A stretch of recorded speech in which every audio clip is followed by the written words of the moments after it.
Welcome to Learn to Live Stress-Free. This is Christine Wright with Dr. Robert Wright, Jr.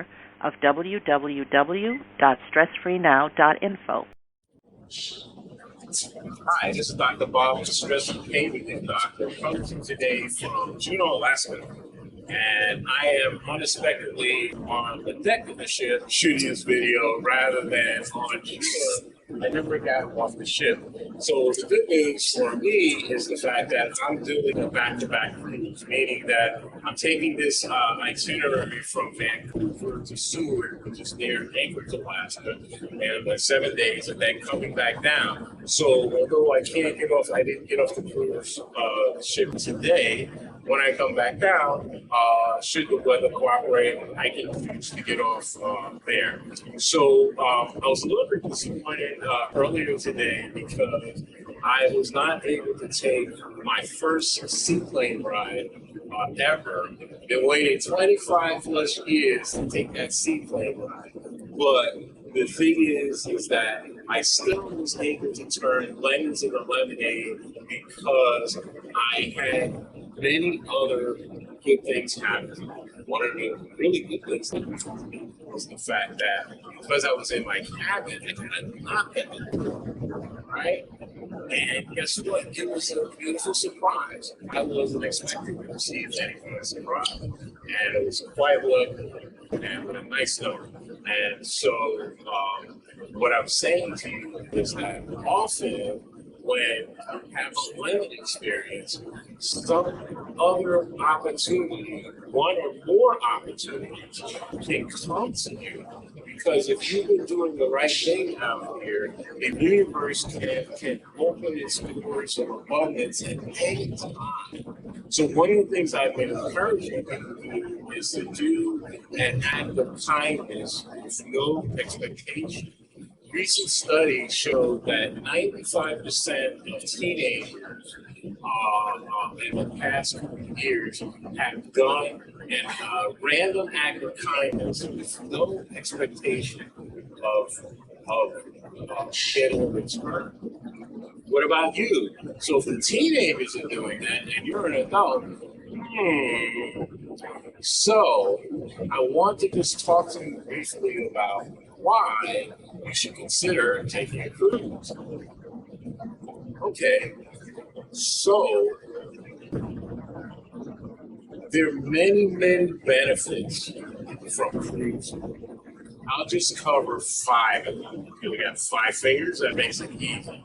Okay, the first thing, and I think the primary thing, is that when you go on a cruise, you only have to pack once. I don't know about you, the packing part for going on vacation, can sometimes be like tremendous.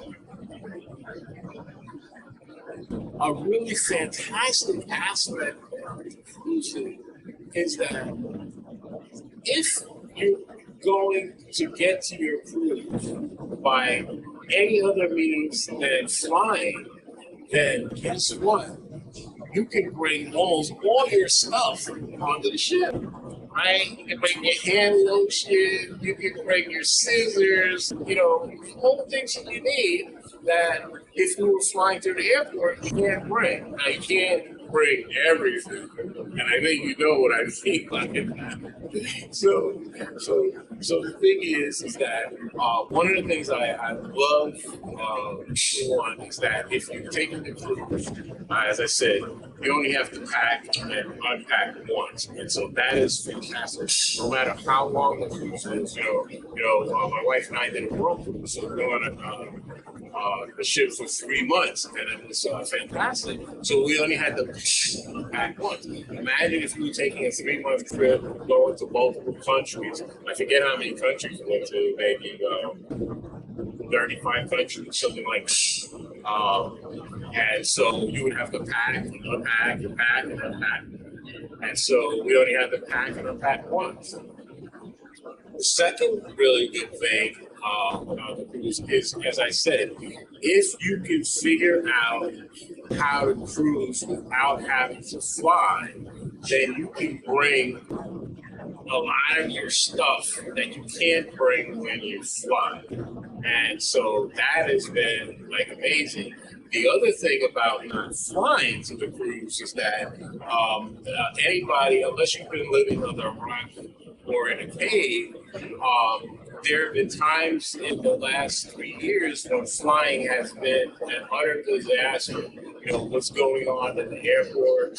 Some of it is outside of the control of the airlines, and it's been international. You know, people with lost luggage. In fact, was coming back from Doha, and I got all the way back to JFK, and American Airlines canceled my flight twice to Washington D.C. area, and then lost my luggage. So that wasn't any fun because I had a fantastic trip, but once I got back to the United States after the long flight, I ended up having to take the Greyhound bus from Port Authority, New York, down to Washington, D.C.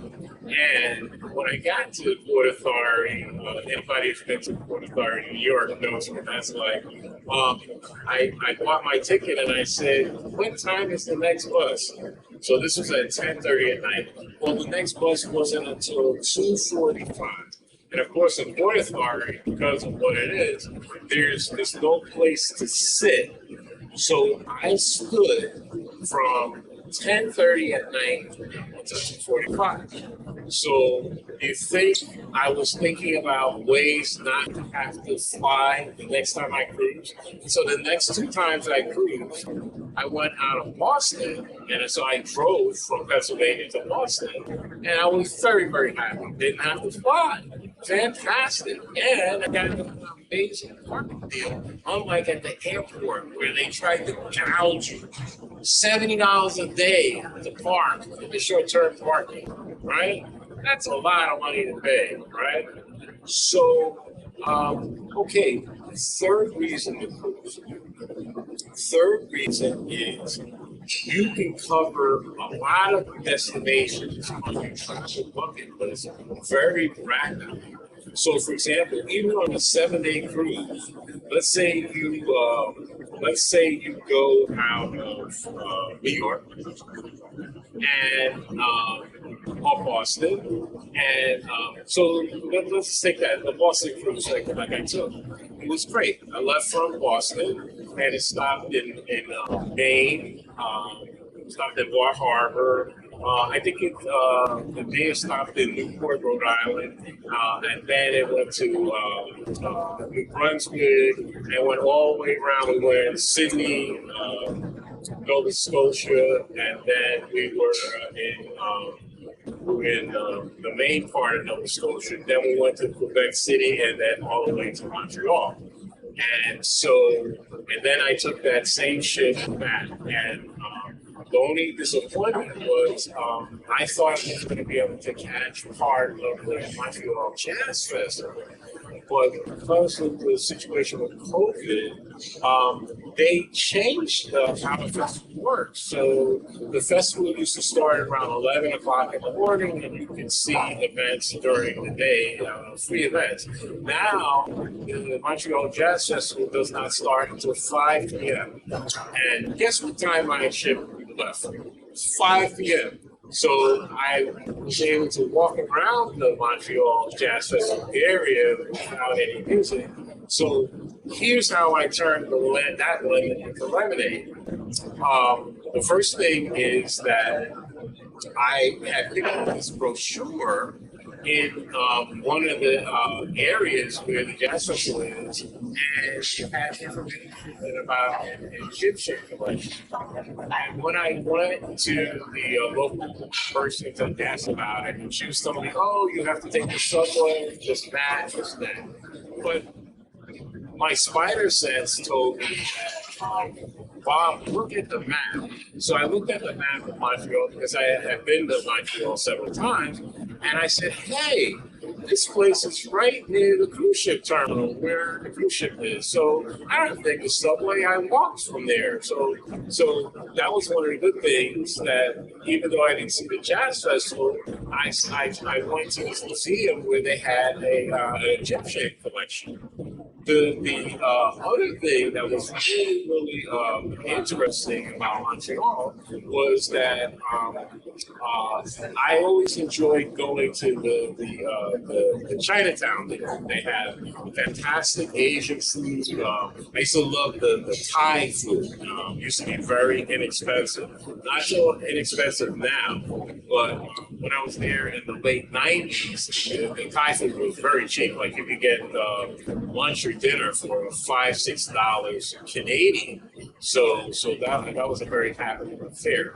So now I walk into Chinatown area and I was looking for a place to eat, and I didn't really see anything that caught my eye. So basically, what happened is that I went into one of the shops looking for gifts for friends. And guess what? I found a gift for myself. Gorgeous. So one of the things, if you go to the Far East, to parts of China, to Thailand, Indonesia, they have silk material like I've never seen in the United States before. I mean, just gorgeous silk. So I went into this Chinatown spot and I'm looking around and I found myself a gorgeous top. And so I bought that top. And you should have seen what happened when I walked into dinner in the premium restaurant on the cruise ship. People were stopping and go like, so I was like, I guess this looks pretty good. And so the ladies were smiling. So in any event, I didn't get to see the jazz festival. So that's the third thing. The fourth thing about a cruise is you can do as much or as little as you choose to. Like today, I didn't get off the ship. I've been on many cruises where I did get off the ship. And what did I do instead of getting off the ship? I went to the spa. And guess what? The spa is empty because everybody's off the ship, going ashore, taking short term. And it's quiet. Let me say that part again. If you stay on the ship when everybody else is getting on, it's quiet. So if you like that, I'm a very high introvert, contrary to what many people think. I love peace and quiet. And so one of the key times that I will use the spa is when the ship is in port. So here's a tip. When the ship is in port, in some spas, the price will be lower or they'll have a daily special. And so, well, that's one of the things you might want to consider is getting a massage. That's if you like to save money, getting a massage when the ship is in port. The fifth and last reason to take a cruise is obvious. The food. Let me say that again. The food. The food. The food on the cruise ship, they have stepped up their game. And I'm going to be honest with you. The regular restaurants on the cruise ship, the food is fantastic. And in fact, on most cruise ships, one of the things that I love the most is the fact that room service is free. Now, on the ship that I'm on now, room service is no longer free. It's $11.95 plus 20% gratuity. So for $14, you can have food delivered in your room. So get this. Think about when you stay in a hotel. If you order room service, your bill could be like this. Let's say you have a family of four or you're a couple and you order, dinner, lunch, whatever. Your bill could easily be $75, $100 or over, right? So the nice thing about room service here on the cruise, So even though they charge the $11.95, you can order as much or as little as you want. So you can order soup, salad, sandwiches, entrees, pizza, etc. for 1, 2, 3, 4 people. How many people you have in your cabin? And it's all for the same $9.95, $11.95 plus the two. I got to tell you, it is a very, very nice feature, especially when you consider what room service costs in a hotel. Of course, when you're on a cruise ship where room service is free, hello, it's 2 o'clock in the morning. Now, you know you shouldn't probably be eating at 2 o'clock, especially cheesecake, but you're on vacation. So, so go for it. As long, but do it in modern fashion. So there you have 5 things. So let me give you the bonus thing about the cruise. So I gave you 5 things why you want to take a cruise. Here's the bonus: the entertainment. The entertainment is all included. Think about what it costs to go out to like a Broadway show, to see Les Miserables, or any of these Broadway style shows. And so you have everything from cabaret to R&B. I'm not sure if I've seen opera, but I've seen ballet and other amazing acts, and it's all included. So you don't have to pay extra. So of course, you got to pay for your own drinks, right? You got to pay for your own massages, and but one of the nice things about the cruise ship is that as you go up in your loyalty points, like the free flyer points, loyalty points, you get certain freebies. So, for example, when you reach a certain status, your laundry would be free. You don't pay to have your laundry done. A very nice feature. You're on a cruise ship for 2 weeks. You don't have to do your laundry.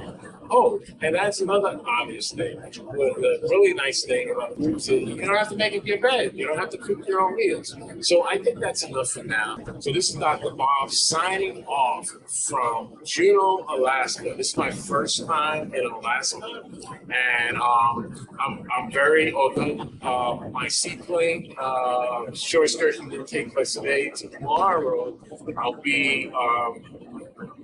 We'll be in Skagway, and so I'm taking a short excursion.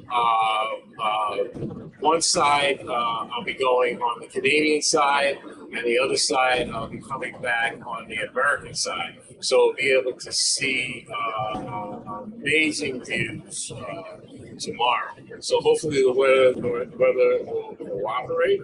But this is Dr. Bob signing off from Juneau, Alaska. And I want you to consider taking an Alaskan cruise maybe next year. This is the end of the season. I think the last cruise is pretty much the beginning of October. I know that there are probably no real cruises into November, but most of the cruises end sometime in October. But this is a fantastic place, and what I saw yesterday in Saskatchewan, meeting some of the native people was awesome, and seeing the tour. This is Dr. Bob from Stress Free Now podcast, and remember to hit that like button for us and subscribe. Until next time, be safe and be well.